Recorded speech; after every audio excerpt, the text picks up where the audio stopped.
Following flying the hill above Woodston Sports Centre, that's Woodhaven, it started blowing out, hitting almost 24 knots in the gusts.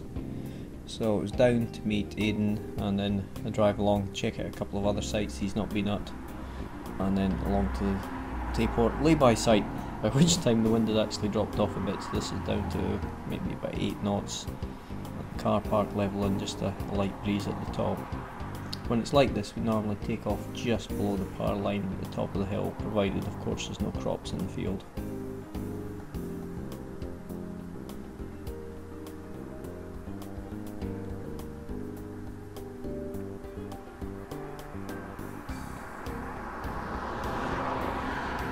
Just a few minutes to hike up to the top of the hill. Comp lines tend to knot quite badly. There's enough breeze there without even being attached with the harness just to fly the wing up. Check it out, walk in under the knots, and then clip in, get ready for launch.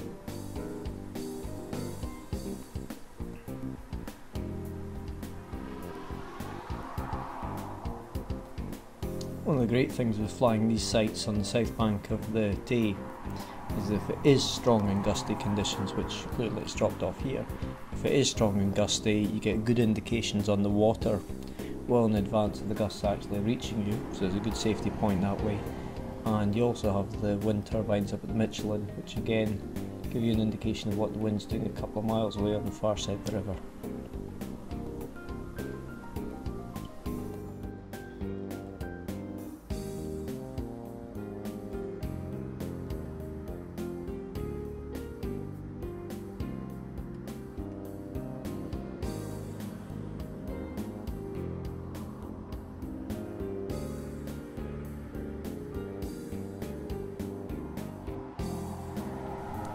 Even when you're on the site on your own, still look round, check the airspace, looking overhead as well.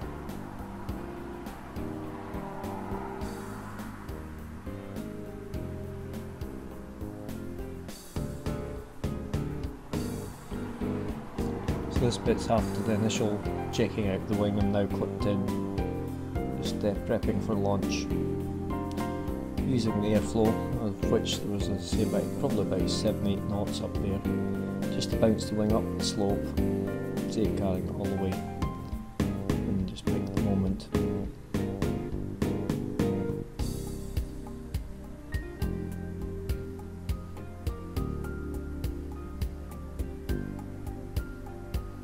Okay, so up onto the area, it's almost flat, just in front of the power lines. And just waiting for the tiny bit more wind, tiny touch more lift. Ease off that inch or so of brake, slowly slide the wing forward, nice and gentle, rotating into launch.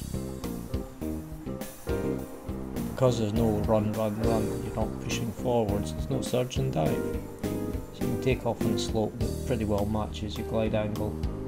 As your airspeed builds up, your glide angle improves and you get more and more ground clearance.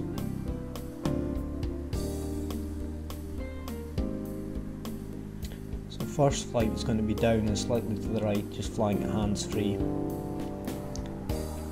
Clearing the back of the lorry by probably about 6 inches. Nice 90-degree turn, fly along the side of the lorry, getting a wee touch extra lift there, acts like a small cliff, and then into landing on the road.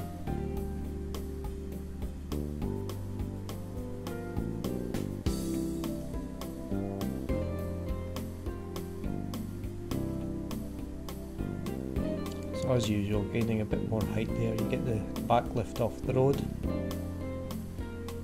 then another bit of lift over the grass embankment, over the layby itself, and then the front embankment, round the back of the lorry, along the side. And hard lean right, bring it round, coming in,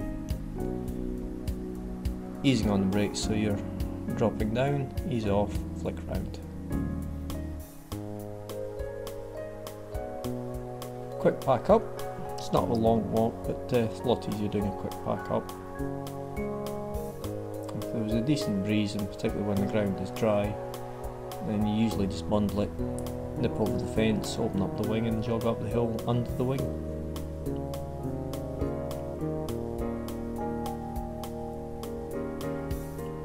lines, bouncing, checking lines, particularly with the comp glider. Comp glider is very, very prone to getting knots in the lines, and there's no way you've got to sort those out in flight.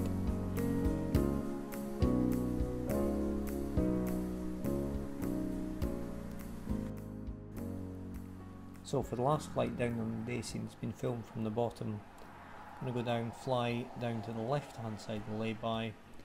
Just as I clear over the road, pull a left asymmetric, bringing the glider into side slip. You see the increase in the airspeed. The heading, in the conventional sense, the glider still points the same way. The heading remains the same, but as it has a new front, i.e. the wingtip, glider will side slip probably about 70 degrees off its heading course. As it side slips, of course, that will tend to recover the induced asymmetric into full recovery just down to touchdown landing. So coming across the road, decent height, waiting until clear of the traffic. As soon as I clear the traffic, induce that